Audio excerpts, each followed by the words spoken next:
Hi guys, welcome to our channel. இன்னைக்கு நம்ம சேனல்ல வீடியோ எதை பத்தி பார்க்க போறோம்ங்கறத நீங்க இப்பவே பார்த்திருப்பீங்க. புறா பத்தி இல்ல, கலர் கோழி பத்தி தான் பார்க்க போறோம். இது வந்து சின்னதுல ரொம்ப வாங்கி வளர்த்திட்டு இருந்தேன். ரொம்ப வருஷம் ஆச்சு இப்போ. சின்னதுலயும் வீட்டெல்லாம் வாங்கறதுக்கு விட்டது இல்ல. சண்டை போட்டு தான் வாங்குவேன். இன்னைக்கு வாங்கிட்டு வந்ததுக்கு அப்புறமும் இன்னும் திருந்தலையா அப்படின்னு தான் கேட்டாங்க. கொஞ்சம் ஆசை வந்துச்சு பார்த்தோன்னே. சரி வெளியில வேற வேலையா போயிருந்தேன்.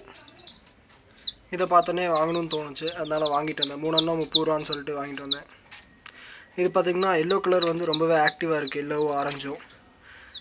இந்த கலர் பிங்க் கலர் வந்து கொஞ்சம் ஆக்டிவாக, அவ்வளோ ஆக்டிவ் அந்த 2 அளவுக்கு இல்லை. ஆனால் ரொம்ப மோசமாகவும் இல்லை. நான் எடுக்கும் போதே பார்த்து தான் எடுத்தேன். இப்போ பார்த்தீங்கன்னா வீடியோ எடுக்கும்போது மாறி மாறி தான் உட்காந்துருக்கேன். அது வந்து பக்கத்தில் ஏறுறக்கு பார்க்குது. இது எப்படியெல்லாம் வளர்த்தணும் அப்படின்னு பார்த்தீங்கன்னா, இது நான் இப்போ வந்து இந்த கூண்டில் தான் போட்டு வச்சுருக்கேன். அங்கே இருக்கிற அந்த சின்ன கூண்டாக இருக்கிறதுனால அதில் போட்டு கீழே வச்சுருக்கேன். மெயினாக என்னென்னு பார்த்தீங்கன்னா, தீனி வந்து அளவாகவே வைங்க, ரொம்பவும் போடாதீங்க. இப்போ ஆல்ரெடி எல்லாம் வயிறு ஃபுல்லாக தான் இருக்குது. வயிறு ஃபுல்லாகிடுச்சு ஒன்ஸ் அப்படின்னா தீனி வந்து கொஞ்சம் நேரம் கழித்து போடுங்க. அப்போயே போடாதீங்க. தண்ணி வந்து உள்ளே வைக்காதீங்க. அது குடிச்சிட்டே இருக்கும் ஃபுல்லாக. வச்சோன்னே எடுத்துருங்க. அப்புறம் அது உள்ளே இறங்கி நின்றுட்டு இருந்துச்சுனாலும் அது குளிரும். அதுக்காண்டி தண்ணி வந்து குடிக்கிறதுக்கு அளவாக வச்சுட்டு அப்போயே எடுத்துருங்க. இப்போ நீங்கள் புறாவே வளர்த்திட்ருக்கீங்க அப்படின்னாலும் உங்கள் கூண்டில் வந்து இந்த அட்டைலாம் வச்சுருந்தீங்கன்னா அதில் புழுவெல்லாம் இருக்கும். அதை மண்ணெல்லாம் கொட்டி விட்டிங்கன்னா அதில் இருக்க புழுவெல்லாம் இதுவே சாப்பிட்ரும். அதெல்லாம் இது கொஞ்சம் நல்லாவே சத்தான உணவு தான். அந்த மாதிரியெல்லாம் போடலாம். அப்புறம் நார்மலாக இதுக்கு என்ன உணவு அப்படி போடுறது அப்படின்னு பார்த்தீங்கன்னா, இப்போதைக்கு ராகி போடுங்க. சின்னதாக இருக்கும்போது அரிசி வந்து ஃபுல்லாக சாப்பிட்றது கஷ்டமாக இருக்கும். அதுக்கு ராகி போட்டிங்கன்னா சாப்பிட்டுக்கும். ராகி போடுங்க. அப்புறம் தண்ணி வைங்க. நேரத்துக்கு கரெக்டாக தண்ணி வைங்க.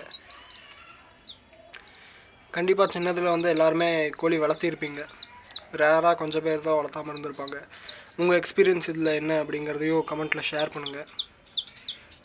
இது வந்து நல்லபடியாக வளர்த்துறதுக்கு உங்களோட டிப்ஸ் இருந்தாலும் தாங்க. அதை வச்சு ஃபாலோ பண்ணிக்கலாம். இது வரைக்கும் நிறையா வாங்கியிருக்கேன். ஆனால் ஒன்று கூட ரொம்ப பெருசானதே இல்லை.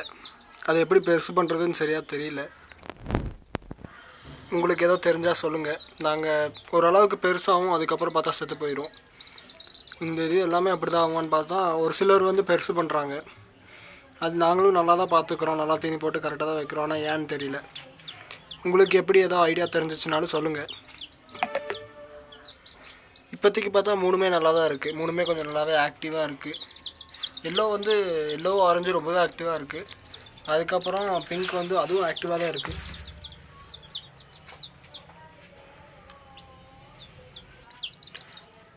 ஓகே கேஸ், நம்ம சேனல் நீங்கள் இனி சப்ஸ்கிரைப் பண்ணலன்னா சப்ஸ்கிரைப் பண்ணிடுங்க மறக்காமல்.